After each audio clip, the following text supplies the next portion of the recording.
많은 이들이 이야기합니다. 한국 기독교 문제가 많다고, 한국 교회가 위기에 처했다고, 교계에 자성하는 목소리도 커져만 갑니다. 교회가 마땅히 가야 할 좁은 문, 십자가의 길보다는 물질과 권력을 따라 넓고 큰 세상의 길을 향하고 있다고. 역사를 보면 14세기의 유럽도 이와 비슷한 상황이었습니다. 탄압받던 기독교는 로마의 국교가 된 이후 급성장하게 되었고, 로마 카톨릭이란 이름으로 조직화되고 체제화되면서 종교를 뛰어넘어 정치, 경제, 사회, 문화 모든 분야에서 뿌리 깊이 자리하게 되었습니다. 힘을 얻게 된 기독교, 성경의 진리와 예수님의 가르침보다는 부패와 타락, 세속화의 나락으로 떨어지고 있었습니다. 수백 년간 유럽을 뒤덮었던 이 칠흑 같은 어둠.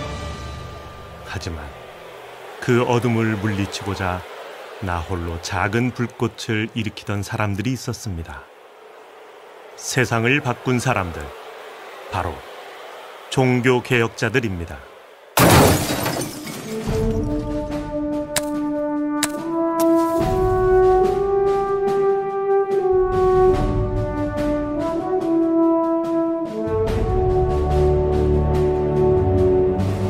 종교개혁의 새벽별이라고 불리는 존 위클리프는 1329년 영국 요크셔에서 태어났습니다. 옥스퍼드 발리올 대학에서 신학을 배우고 가르쳤던 위클리프는 1348년 19살에 회심하게 되면서 영혼 구원과 성경의 진리 선포를 위해 자신의 삶을 헌신하기로 결심하였습니다. 그의 생애에서 그가 가장 심혈을 기울였던 것은 바로 성경 번역. 성직자들에게 독점되었던 라틴어 성경을 대중들도 쉽게 읽을 수 있도록 영어로 번역한 일입니다. 이것이 최초의 영어 번역본인 위클리프역 성경입니다. 그의 모든 행동의 근거 역시 성경이었습니다. 당시 부패와 세속화에 빠져있던 거대한 중세교회와 교황에 대해 홀로 맞서 싸울 수 있었던 근거는 다름 아닌 하나님의 말씀이었습니다. 제가 지금 굉장히 의미 있는 장소에 서 있습니다. 보름스고요. 루터의 종교개혁 중에 굉장히 중요한 기점이 되었던 보름스 회의가 있었던 곳이고, 그 바로 앞 공원에 많은 종교개혁자들의 동상이 이렇게 쭉 있습니다. 제일 가운데 위에는 대표적으로 루터의 동상이 있고요. 그 루터의 종교개혁이 그 혼자만의 일이 아니라 이 많은 사람들을 통해서 함께 이루어진 일이라고 하는 것을 보여주고 있죠. 바로 그 밑에 얀 후스, 그리고 여기 위클리프의 동상이 있습니다. 여기서 제가 위클리프에 대한 이야기를 좀 해야 될 것 같아요. 사실 종교개혁의 발화점이 된 게 그 위클리프고요. 야누스와 루터에게 이렇게 자연스럽게 이어지고 있죠. 이 교황 권위에 대해서 이렇게 반발한다고 하는 건 쉬운 일이 아니었습니다. 근데 위클리프가 이런 말을 합니다. 교회의 유일한 머리는 인간인 교황이 아니라 그리스도다. 예수 그리스도를 따르지 않는 교황은 적 그리스도다. 당시의 교황권을 생각한다고 하면 위클리프가 얼마나 위험한 발언을 했는가라고 하는 것을 알 수 있죠.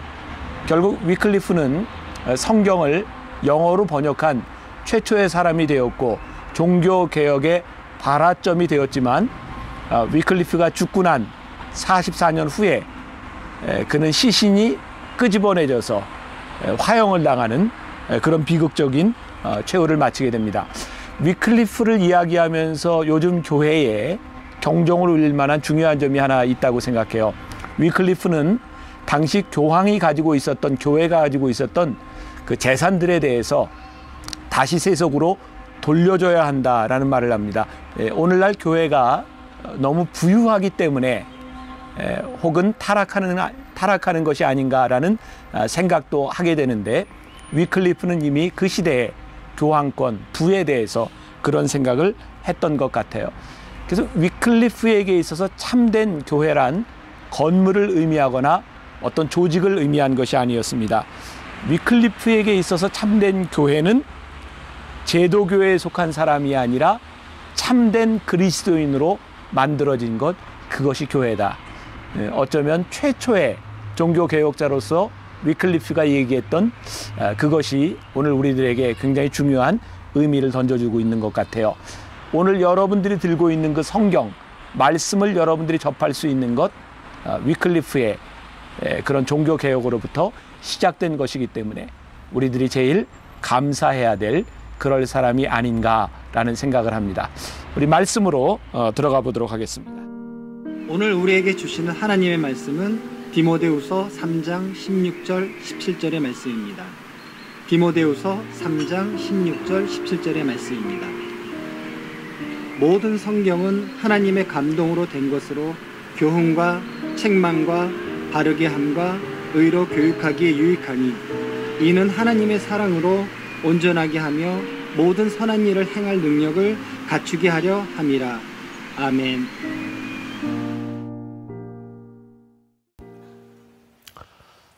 오늘부터 이제 종교개혁에 대한 이야기를 7주 동안 하게 될 터인데 조금 무겁습니다.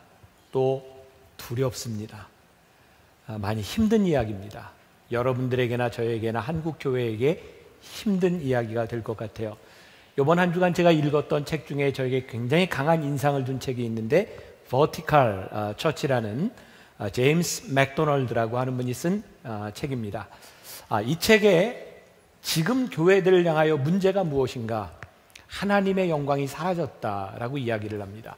이 Vertical Church는 교회를 수직적인 교회와 수평적인 교회로 나눕니다. 오늘날 교회는 너무나 세상과 친밀해져서 세상과 대화하려고 하면서 하나님의 영광을 잃어버렸다. 저에게 굉장히 큰 울림이었어요. 하나님, 우리 교회에 하나님의 영광이 있습니까? 우리는 세상을 위해서, 믿지 않는 사람들을 위해서 다가가는 교회라고 했는데 정말 여기 하나님의 영광이 드러나고 있습니까? 저는 하나님의 영광이 사라진 곳, 그것이 개혁의 대상이 아닐까라는 생각을 해요. 제가 종교개혁지를 쭉 돌면서 가장 인상에 남았던 글귀가 하나 있는데 바로 말틴 루터 생가에 있었던 글입니다. 시대를 거스르는 곳에 그리스도께서 계시도다. 다시 한번 이야기할게요. 전 감동을 좀 받을 줄 알았는데 전혀 반응이 없네요. 시대를 거스르는 곳에 그리스도께서 계시도다. 이 시대는 두 개의 흐름이 있는 것 같습니다. 개혁을 시도하는 세력이 있고 또 하나는 개혁을 거스르는, 거부하는 세력입니다. 개혁 앞에서 내가 개혁의 대상이 되고 개혁의 단체가 된다고 하는 것 얼마나 곤혹스러운 일이겠습니까? 개혁의 대상이 된다고 하는 것은 무척 가슴 아픈 일입니다. 로마 교회가 개혁의 대상이 되었을 때 결코 쉽지 않았을 겁니다. 개혁의 대상이 되면 대개 개혁을 받아들일 수 있지만 대개 반대하는 반응을 일으킵니다. 로마 교회는 이 개혁자들에 대해서 무자비하게 쳐나갑니다. 저는 이 싸움을 거룩한 싸움이라고 정의하고 싶습니다. 만일 우리들이 복음 때문에, 말씀 때문에 세상을 거스려야 될 일이 있다면 거룩한 싸움이 시작되는 것이다. 오늘 여러분들에게 묻고 싶습니다. 여러분들은 개혁자입니까? 아니면 개혁의 대상입니까? 시대를 거스른다고 하는 말을 여러분들이 오해하지 않았으면 좋겠습니다. 이것은 무조건적인 안티나 반항을 이야기하는 것이 아니라 말씀에서 벗어난 세상에 대하여 거스리는 것. 우리들이 복음의 진리를 가지고 말씀이 우리 가운데 있기 때문에 그것을 가지고 말씀으로 돌아가는 것, 그것이 우리들에게 개혁이고 거스림이고 힘이라는 말씀입니다. 지난주에 저는 저희 교회 등록한 지 얼마 안 되는 분과 함께 자녀의 결혼을 앞두고 식사를 같이 하게 되었어요. 오랫동안 신앙생활을 했던 그 교회에서 있었던 일입니다. 그 교회 장로님 한 분이 딸을 여의고 시집을 보냈는데 시집간 딸이 잘 살았으면 좋았는데 이혼을 하고 말았어요. 장로님에게 그게 너무나 부담스러워서 쉬쉬하고 있었는데 그의 교회에 알려지게 되었고 그 문제로 인해서 그 교회에서는 장로직을 계속 할 수 있는가 없는가 그런 논란이 있었다는 이야기를 합니다. 제가 여러분들에게 그 얘기를 들으면서 그런 생각을 했어요. 교회의 거룩함과 교회의 온전함, 교회 안에 행복한 가정을 이루는 것, 교회는 끊임없이 가르쳐야 합니다.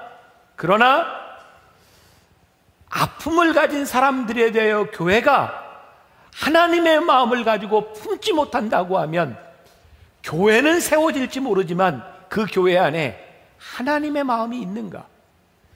언제부터인가 교회가 세워지고 교회 공동체를 유지하기 위하여 하나님의 마음을 잃어버린 공동체가 되었다면 이것은 하나님 앞에 올바른 것은 아닐 것 같아요. 예수님께서 어느 날 사람들이 가늠하다 현장에서 붙잡힌 여인을 데리고 돌을 가지고 치려고 하며 예수님께 묻습니다. 어떡할까요? 율법에 의하면 그 유대교를 유지하기 위해서는 돌을 들어 그 여인을 쳐서 죽이는 것이 맞습니다. 그러나 예수님은 율법을 보신 것이 아니라 그 여인을 향한 하나님의 마음을 보셨어요. 여인에게 이야기합니다. 여인아, 나도 너를 다시 정죄하지 아니하노니 가서 다시는 죄를 짓지 말아라. 교회가 교회인 것은 교회를 유지하기 때문에 교회가 아니라 이 교회 가운데 끝까지 하나님의 말씀과 복음이 살아있을 때가 아니겠습니까? 오늘 본문 말씀 위클리프의 개혁과 너무나 잘 맞는 말씀이라는 생각이 들어요. 모든 성경은 하나님의 감동으로 된 것으로 교훈과 책망과 바르게 함과 의로 교육하기에 유익하니 이는 하나님의 사람으로 온전하게 하며 모든 선한 일을 행할 능력을 갖추게 하려 함이라.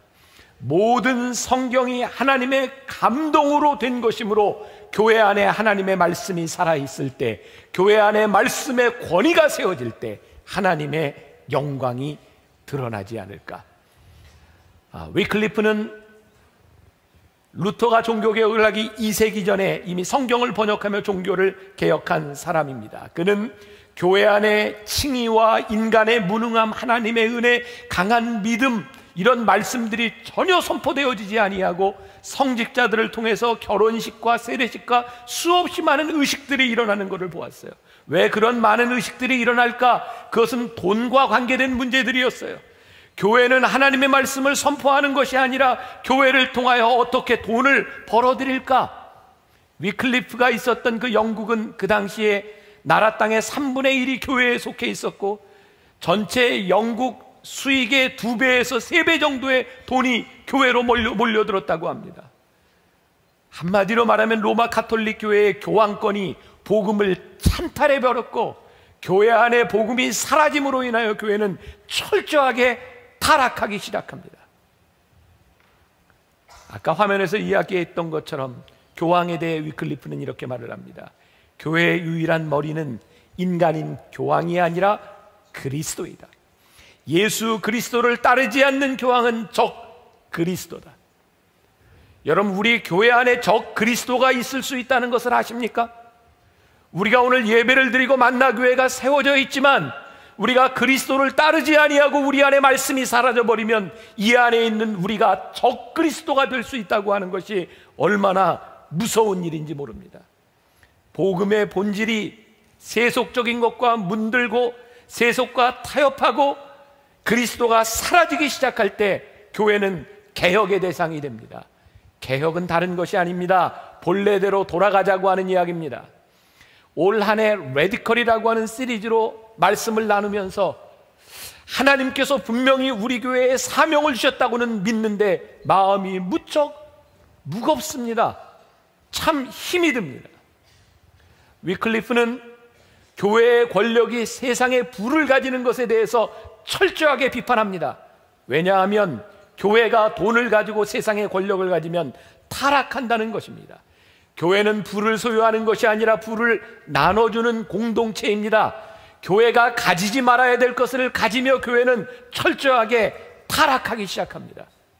제가 말씀을 준비하며 여러분들에게 솔직히 이야기해야 되겠다. 우리들이 지금까지 들어왔던 거하고는 다를지 모르지만 한 번쯤은 짚고 넘어가야겠다는 생각이 들었어요. 바로 11조에 대한 이야기입니다. 11조, 이야기하기도 참 힘들고 듣기도 힘들고, 그런데 우리는 목사님들을 통해서 이 11조에 대한 이야기를 천편일률적으로 들었어요. 그런 이야기죠. 누가 하나님의 것을 도적질하겠느냐? 하나님의 것을 온전하게 드리라. 그러면 하나님께서 너희에게 복을 쌓을 것이 없도록 붙지 아니하나 보라. 교회 안에서는 11조에 대해서 두 가지를 가르쳤습니다. 첫 번째, 하나님의 것이기 때문에 11조를 하지 않으면 하나님의 것을 도적질하는 것입니다. 두 번째, 온전한 11조를 들으십시오. 그러면 하나님께서 축복해 주실 것입니다. 제가 오늘 아침 어제 저녁에도 말라기 말씀을 묵상하면서 깨닫게 된 것이 이 11조에 대한 말씀이 일반 교인들에 향한 말씀이 아니더라고요. 저는 깜짝 놀랐습니다. 너희들아, 얘들아라고 말씀하는 그것은 일반 교인이 아니라 제사장과 레위인들에 대해서 말하고 있었어요. 너무나 타락해버린 그 시대에 11조와 하나님께 드려진 것을 잘못 사용하고 있는 제사장들과 레위인들에 대하여 정직을 이야기하고 있고, 그 중에 예로 11조를 이야기하고 있었어요. 11조는 그런 말씀이 아니었구나. 하나님 앞에 우리들의 정직에 대한 말씀이었어요. 저는 오늘 여러분들에게 이런 설교를 하면 참 좋겠어요. 여러분, 10 중에 하나를 하나님께 드리십시오. 그러면 하나님께서 여러분들을 무지무지하게 축복해 주실 것입니다. 채워주실 것입니다. 여러분들도 그 얘기 듣고 아멘하고 11조 하면 마음이 편하지 않겠습니까? 근데 그게 성경적이지 않더라고요. 11조 하는 것, 그것이 잘못된 것이 아니고 11조는 하나님이 분명히 명하신 것인데 11조를 하면 여러분들이 복을 받고 11조를 해야 된다고 가르치는 그것의 의도가 성경적이지 않다는 거였어요. 말씀의 초점은 정직이었습니다. 교회의 타락이 무엇일까요? 11조를 강조하는 것이 온전한 신앙, 하나님과의 관계를 이야기하는 것이 아니라 11조를 통해서 교회의 예산이 늘어나고 교회의 재산이 늘어나는 것을 강조하기 위해서 11조를 하면 여러분들이 축복을 받는다고 가르친다면 중세의 타락과 다를 것이 무엇이 있겠습니까? 중세교회에서 면죄부를 판매했습니다. 그들은 교회를 짓기 위해서, 교황권을 유지하기 위해서 돈이 필요했는데 면죄부를 팔았습니다. 왜? 너희들 면죄부 사지 않으면 너희들이 천국에 가지 못한다는 겁니다. 인간의 공포심을 이용해서 면죄부를 팔았습니다. 말씀을 바라보며 정직하게 우리 교회를 바라봐야 된다는 생각이 듭니다. 교인들이 헌금 많이 하고 정직하게 11조를 많이 하고 교회 예산이 늘어나는 것, 그래서 우리가 하고 싶은 일들을 마음대로 할 수 있다고 하는 것, 그거 참 좋은 일입니다. 그러나 동기가 잘못되어 있다면, 그 헌금이 정말 하나님 보시기에 아름답게 믿음의 정직함이 사라져 있다면 그것은 중세교회와 다를 것이 없다는 생각을 합니다. 올바른 하나님의 가르침이 무엇일까요? 하나님께로부터 우리들이 온 축복, 그럼에도 불구하고 열의 하나를 드린다고 하는 것, 이것은 내가 드림으로 인해서 받을 축복을 의미하는 것이 아니라 내가 하나님께 받은 것을 드리는 것이 얼마나 힘든 일인지 아느냐, 이것은 믿음의 고백입니다. 우리가 11조를 냈기 때문에 축복을 받는 것이 아니라 내가 하나님 앞에 이것을 드리고도 내가 하나님 앞에 정직하게 살아갈 수 있다는 겁니다. 그래서 11조는 믿음의 결단이고, 교회적으로는 11조로 드려진 이 헌금들이 정직하게 쓰여지느냐 쓰여지지 않느냐가 올바로 서지 않으면 교회는 타락할 수밖에 없는 겁니다. 중세교회 부패한 종교 지도자들이 사람들을 협박합니다. 면죄부를 내지 않으면 구원을 받지 못한다고. 마치 그렇게 협박합니다. 여러분들 온전한 11조를 내지 않으면 하나님께서 여러분들을 벌하실지 모른다고. 신앙이 아닌 종교입니다. 언제부터인가 교회를 유지하기 위하여, 교회 건물을 짓기 위하여 헌금을 요구하기 시작했던 것 같아요. 제가 얼마 전에 집회를 갔을 때입니다. 참 부끄러운 이야기인데, 이틀이 지나고 3일째 됐는데 저를 초청한 목사님들이 연합 집회했어요. 집회 들어가기 전에 저에게 심각하게 이야기하더라고요. 목사님은 설교하기 전에 교인들이 낸 감사헌금 봉투 이름을 안 읽어주니까 교인들이 헌금을 안 합니다. 목사님, 오늘 꼭 이름을 좀 읽어주세요. 제가 그랬습니다. 저 사례비 안 받습니다. 그대로 놓고 갈 테니까 이러지 맙시다. 사람의 이름을 읽어야 헌금을 하고, 이 집회의 목적이 헌금을 걷어서 무엇을 한다고 하면 이거 교회가 뭔가 잘못돼 가고 있는 것 아니겠습니까? 교회가 돈을 모아서 무엇을 하겠다는 겁니까? 믿음이 세워지지 않은 그 돈이 어떻게 교회에서 올바로 쓰여질 수 있다고 생각합니까? 신앙이 종교로 전락하고 헌금이 교회의 재산을 늘리는 것이 된다면 하나님께서 교회를 쓰시겠습니까? 복을 받기 위해 11조를 내는 것이 아니라 남는 것이 줄어들어도 내가 하나님 앞에 믿음을 고백하며 내가 돈으로 사는 것이 아닙니다. 하나님이 나를 지켜주실 것입니다. 내가 10의 1을 가지고 내 취미 생활을 하고 내 노후를 대비하는 것이 너무너무 귀한 일이지만 내 인생이 하나님께 달린 것을 내가 믿기 때문에 내가 믿음의 고백을 합니다. 그때 헌금은 헌금이 되는 것이고 그 드려진 헌금이 이 나라와 이 민족과 하나님 나라를 위해서 쓰여질 수 있을 때 하나님이 기뻐하시지 않겠습니까? 제 말씀을 듣고 오해하지 마십시오. 11조를 하기 때문에 여러분들이 손해를 봐야 된다, 이런 이야기 아니고요. 여러분들이 11조를 하기 때문에 여러분들이 축복을 받을 것이다, 이런 이야기가 아니고요. 하나님의 관심은 그것이 아니라는 말씀입니다. 정직하라는 말입니다. 하나님 앞에 신앙이 올바로 서라고 하는 말씀입니다. 처음에 11조를 할 때 그게 얼마나 떨리는 액수입니까? 농경사회도 아니고 여러분들이 월급을 받고 살아가는 이 사회에서 10의 1이라고 하는 것이 얼마나 큰 액수입니까? 그것은 돈이 아닙니다. 우리의 믿음의 고백입니다. 정직한 고백입니다. 중세교회의 타락, 헌금을 믿음의 고백이 아닌 교회의 부의 수단으로 만들어가며 교회는 타락합니다. 위클리프는 교회 재산이 많은 것에 대해서 그것을 나누어 줘야 된다고 이야기를 하고, 잘못된 재산에 대해서 오히려 세속에 돌려줘야 된다고 이야기를 합니다. 교회가 타락하면 세상보다 더 못할 수 있다는 겁니다. 얼마나 부끄러운 이야기인지 몰라요. 우리 교회는 감리교회입니다. 모르고 오신 분도 있으시죠? 그래서 저는 감리교 목사입니다. 저는 어렸을 때 신학교를 다니며 저는 감리교 목사인 것이 너무너무 자랑스러웠습니다. 왜냐하면 사람들이 종종 이렇게 묻더라고요.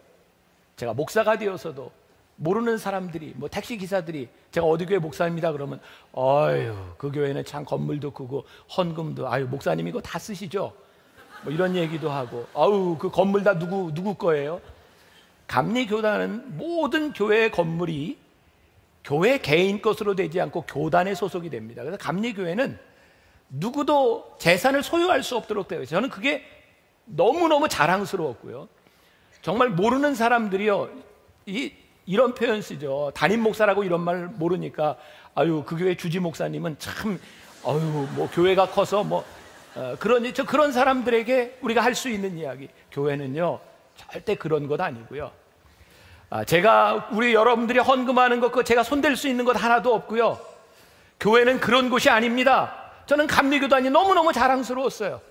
교단이 교회를 지켜준다고 생각했어요. 그런데요, 어떤 일이 일어났는가? 교회의 모든 재산을 교단에 놓고 교단의 재산이 너무너무 커졌어요. 그랬더니 그 교단의 장이 되는 사람들이 기를 쓰고 그 장이 되려고 하는 겁니다. 왜? 그 속에 들어가면 쓸 수 있는 돈과 권력이 있는 거예요. 너무너무 마음이 아픈 거예요. 교회를 지켜줘야 될 그 교단이, 그 거대한 조직이 이제는 교회를 핍박하며 교회에게 돈을 내라고 요구합니다. 저는 요즘 저 감리교 목사인데 무서운 생각합니다. 하나님, 진짜 하나님 나라를 위해서 이 교단이 필요한 겁니까? 하나님 나라를 위해서 이 조직이 필요한 것입니까? 역사를 바라보면 하나님의 뜻을 벗어난 어떤 단체도 교회도 하나님이 쓰시지 않습니다. 저는 무섭게 하나님의 채찍을 생각합니다. 그래서 저는 요즘 그런 생각해요. 돈이 있는 곳에 욕망이 있고 욕망이 있으면 타락하는구나. 어떻게 하면 교회가 돈이 없어야 할까? 돈이 없으면 사명이 생기는데 돈이 있으면 욕망이 생기는구나. 저 요즘 그래서 고민하고 굉장히 마음이 무거운 겁니다. 우리 교회 얼마나 좋은 것들을 많이 가지고 있습니까? 하나님께서 계속 주시는 도전입니다. 내가 어떻게 이 만나교회가 가난할 수 있느냐는. 사도행전 2장에 보면 초대교회 사람들이 성령을 받고 은혜 체험을 하고 막 교회가 부흥할 때 어떤 일이 일어났냐면 사람들이 자기 소유를 다 팔아서 교회로 가져옵니다. 그것을 서로 통용하기 시작합니다. 교회로 가져온 이유는 교회를 위해 가져온 것이 아니라 그들의 재산을 모든 사람들과 나누기 위해서 교회 안으로 그 재산을 가져왔어요. 그랬더니 놀라운 이 삶의 방식을 보았던 사람들이 부러워하기 시작합니다. 도대체 저들은 누군데 저런 삶을 사는가? 그래서 그들을 흉내내는 사람들이 생겨요. 그 중에 하나가 사도행전 5장에 나오는 아나니아와 삽비라입니다.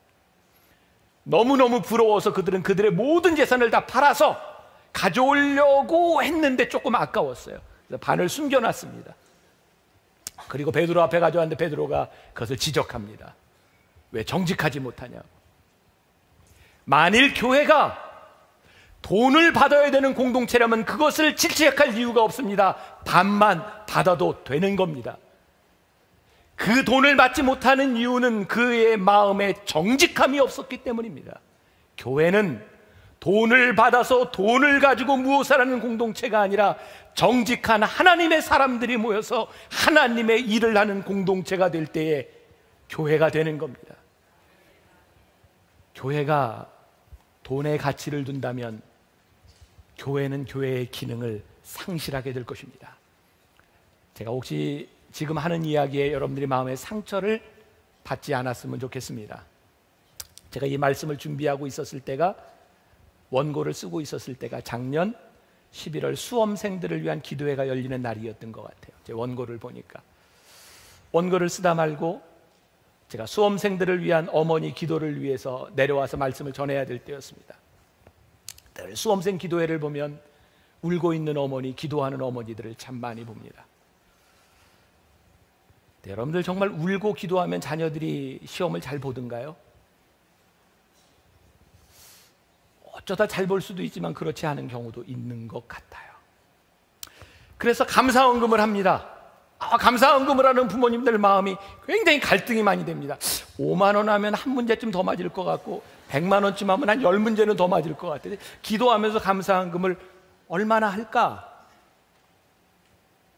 만일 그렇게 감사헌금을 했고 여러분들이 그렇게 기도했다면 그것은 믿음이 아닙니다. 절에가 불공을 들이며 우리의 시험 잘 보게 해달라고 무릎을 꿇고 비는 사람과 돈을 내고 구슬하는 사람과 무엇이 다르겠습니까? 여러분들이 기도하기 때문에 여러분들의 자녀가 점수를 잘 받고 여러분들이 마음의 위안을 얻고 그것이 우리들이 기도하는 이유가 아닌데 말입니다. 이유는 무엇입니까? 시험을 보고 있는 그 아이들, 일생의 가장 중요한 순간을 지나가고 있는 그 아이들을 안타깝게 바라보며 우리 부모들이 믿음의 고백을 하는 겁니다. 하나님, 이 자식이 하나님이 나한테 주신 자식이지만 하나님의 자식이죠. 하나님 붙들어 주세요. 시험을 잘 보는 것보다 더 중요한 것이 있는데 하나님 내 자식 붙들어 주셔서 하나님 책임져 주세요. 그리고 우리의 믿음을 고백하고 우리의 믿음을 확증하는 겁니다. 하나님께 드리는 헌금은 내 자식이 몇 문제 더 맞게 해달라고 드리는 헌금이 아니라 내 자식을 하나님께 맡긴 것이 너무나 감사해서 그것이 제물 될 때 정직한 하나님 앞에 드리는 제물이 되는 겁니다. 제가 정말 좋아하는 구절이 있습니다. 하나님은 광야에 길을 내시고 사막에 강을 내시는 분.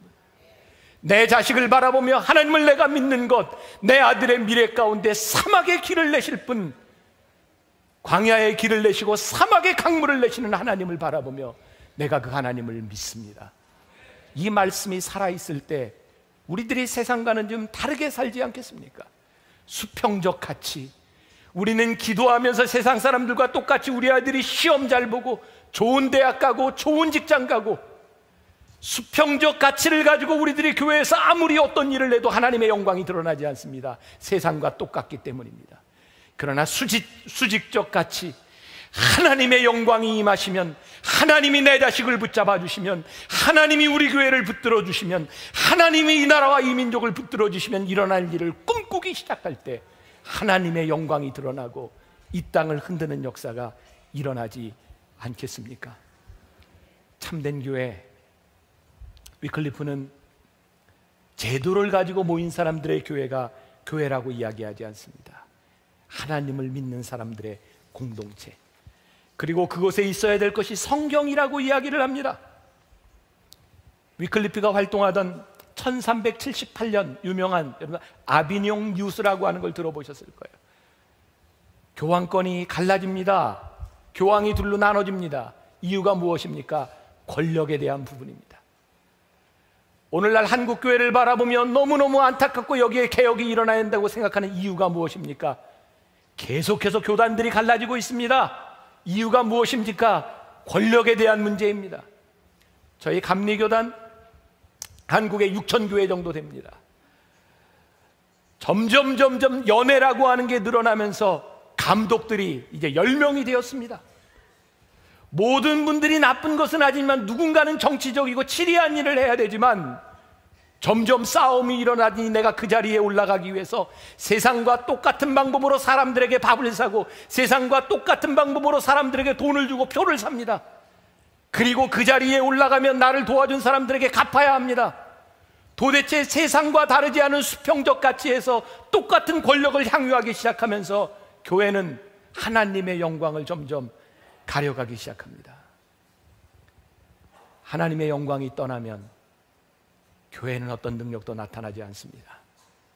저는 오늘 여러분들과 함께 꿈꾸며 기도하는 것이 있습니다. 하나님, 매 시대마다 새벽별처럼 캄캄한 어둠 가운데서 누군가를 불러서 변화시켰던 하나님의 역사가 우리 만나교회를 통해서, 우리 성도들을 통해서, 이 강단을 통해서 일어나게 하여 주옵소서.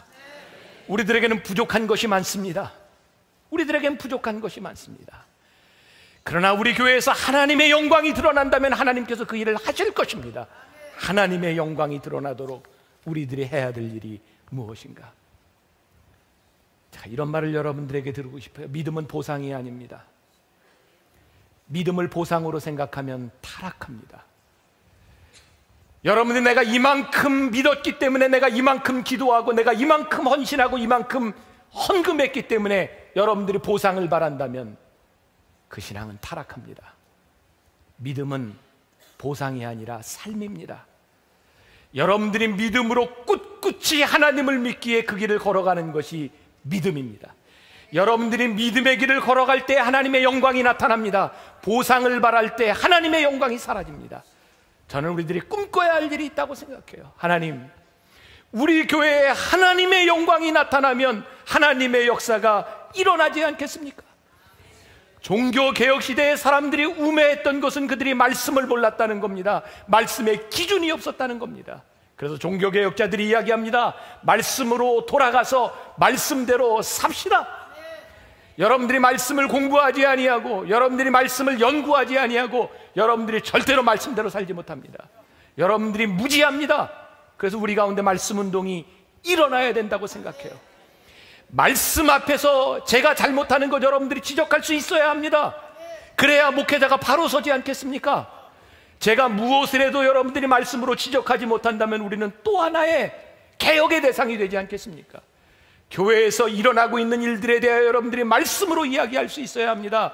여러분들의 생각이 아닌 말씀이 살아있는 교회, 그래서 하나님의 영광이 나타나는 교회, 우리가 그런 교회를 꿈꾸며 이 시대의 새로운 개혁의 시작을 꿈꾸며 우리들 7주 동안 말씀을 나누게 될 터인데, 우리 같이 찬양하고 이 나라와 이 민족과 이 교회를 위해서 우리들이 기도하고 싶은데, 오소서 진리의 성령님, 이 땅 가르고 임하소서.